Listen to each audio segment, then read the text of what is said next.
Hablar de fútbol es hablar de emociones que trascienden el tiempo y el espacio. Es la pasión que se grita en las gradas, la lágrima que se derrama tras una derrota, la euforia que explota con un gol inesperado. Pero, al mismo tiempo, es un terreno donde la vida muestra sus sombras, donde lo inexplicable, lo trágico o lo imprevisto se hacen presentes. No siempre el fútbol es alegría, también es escenario de sucesos que marcan para siempre a quienes los presencian. Hoy recorreremos algunos de esos momentos extraños y oscuros que han quedado grabados en la memoria colectiva, sucesos que, lejos de ser olvidados, se convirtieron en testigos de que incluso en el deporte rey la realidad puede cambiar en cuestión de segundos. Uno de los episodios más insólitos ocurrió en Italia, un 27 de octubre de 1954. El partido entre la Fiorentina y el Pistoiese transcurría como cualquier otro encuentro de liga. Más de 10.000 personas vibraban con cada jugada, con cada roce de balón, con cada intento de gol. De pronto, el murmullo del público se transformó en un silencio expectante. En lo alto del cielo apareció un objeto extraño, ovalado, brillante, que parecía flotar con calma sobre el estadio. Era un objeto plateado que reflejaba la luz del sol de manera inquietante. El partido se detuvo, los jugadores miraban hacia arriba incrédulos y el árbitro no tuvo más remedio que suspender momentáneamente el juego. Algunos testigos aseguraron que no era solo uno, sino varios objetos que parecían acompañarse, como si realizaran una coreografía lenta sobre el cielo toscano. Lo que sucedió después lo volvió aún más misterioso. De aquellos objetos, según se cuenta, cayó una especie de sustancia que descendía lentamente sobre las gradas y el campo. Los jugadores describieron aquello como un material brillante, ligero, parecido al algodón o a una telaraña. Los científicos acudieron días después para analizar los restos, pero jamás llegaron a una conclusión clara. No había explicación lógica para aquello, y, aunque el suceso fue documentado por la prensa, se archivó como una rareza, una anécdota de otro tiempo. Sin embargo, los habitantes de Florencia sostienen que durante años, después de ese día, los avistamientos continuaron. Lo que parecía una simple tarde de fútbol se transformó en uno de los avistamientos ovni con más testigos en la historia moderna. La historia del fútbol también se entrelaza con tragedias de otra índole, tragedias que no provienen del cielo, sino de la tierra y de la vida misma. En febrero de 2020, Europa vivía un ambiente de incertidumbre. El virus que había empezado en Asia parecía lejano, algo que no terminaría afectando directamente al continente. Pero todo cambió en un encuentro de Champions League entre el Atalanta de Italia y el Valencia de España. El partido se celebró con un estadio lleno, con más de 40.000 personas reunidas para ver historia. Lo que pocos sabían era que aquel evento se convertiría en lo que más tarde los expertos llamaron el partido cero. Miles de aficionados se abrazaban, cantaban y celebraban, sin sospechar que ese ambiente de unión y pasión se transformaría en una cadena de contagios masivos.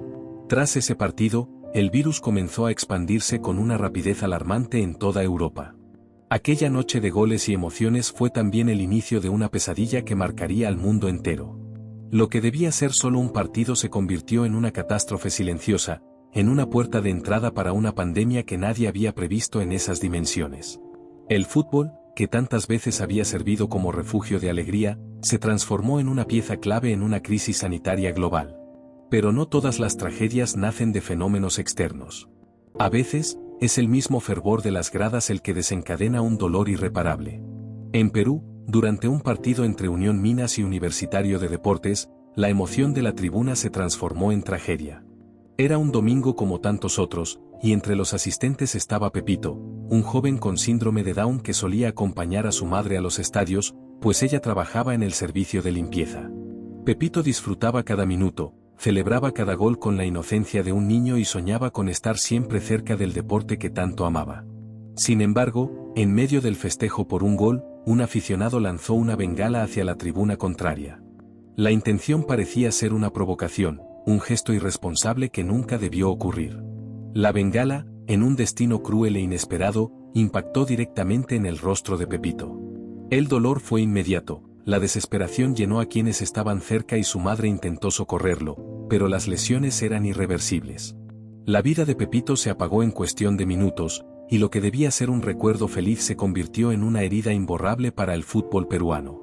Aquel día se entendió, quizá de la manera más dolorosa, que la pasión sin control puede transformarse en barbarie. El fútbol tampoco ha estado exento de la violencia externa, esa que nace del odio y la intolerancia. En noviembre de 2015, en París, se disputaba un amistoso entre Francia y Alemania en el majestuoso Stade de France. El ambiente era festivo, incluso el presidente François Hollande se encontraba en el estadio. De repente, dos explosiones sacudieron el lugar. El sonido metálico y brutal rompió la calma, generando pánico en los asistentes. Nadie sabía lo que ocurría, algunos pensaban que eran fuegos artificiales, pero pronto la realidad se impuso, se trataba de un atentado terrorista. 3 atacantes suicidas detonaron explosivos en las inmediaciones del estadio, provocando el caos absoluto. El partido fue interrumpido, los jugadores fueron llevados a los vestuarios y miles de personas invadieron el campo buscando un lugar seguro. El miedo se apoderó de todos, la incertidumbre dominaba y el eco de las explosiones seguía resonando en la memoria de quienes estaban allí. Los futbolistas pasaron la noche en el estadio, refugiados, conscientes de que la vida había estado en riesgo en un instante. Aquel día, el fútbol fue testigo de una de las noches más oscuras en la historia reciente de Francia. En México, otro episodio sombrío quedó grabado con el nombre de Túnel 29. Se trataba de la final del torneo entre América y Pumas, dos de los equipos con mayor afición en el país. El escenario era Ciudad Universitaria, y el estadio estaba repleto con más de 90.000 personas. Sin embargo, miles de aficionados se quedaron afuera pese a tener boletos, pues las autoridades decidieron cerrar los accesos al ver que el cupo ya estaba rebasado. La multitud enfurecida comenzó a presionar, a buscar la manera de entrar, y fue en el túnel 29 donde el caos se desató. Las puertas cedieron ante la presión de la multitud, y la avalancha humana se convirtió en tragedia. Entre empujones, pisotones y golpes, muchos cayeron y fueron aplastados por la masa desesperada. Niños, jóvenes y adultos perdieron la vida en medio de la confusión. La magnitud de la tragedia fue tal que las autoridades decidieron silenciar el hecho lo más pronto posible. Nunca se supo con exactitud cuántas personas murieron, nunca se señalaron responsables, y el recuerdo quedó enterrado bajo un manto de silencio. Pero para las familias que perdieron a sus seres queridos, el dolor nunca desapareció.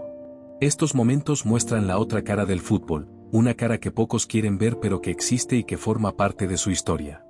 No todo es euforia ni celebración.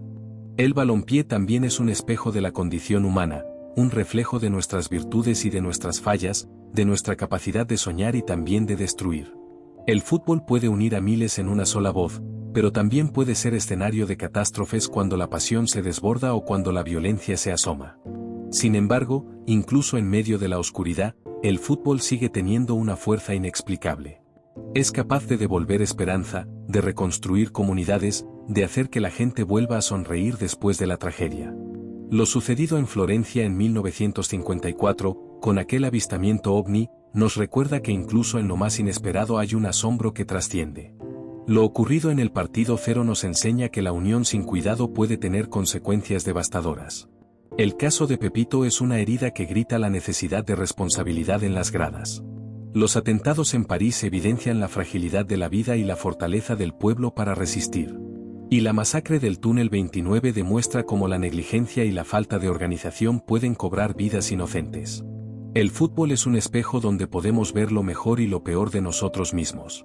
Es un recordatorio de que, aunque sea un juego, sus escenarios son reales y sus consecuencias también lo son.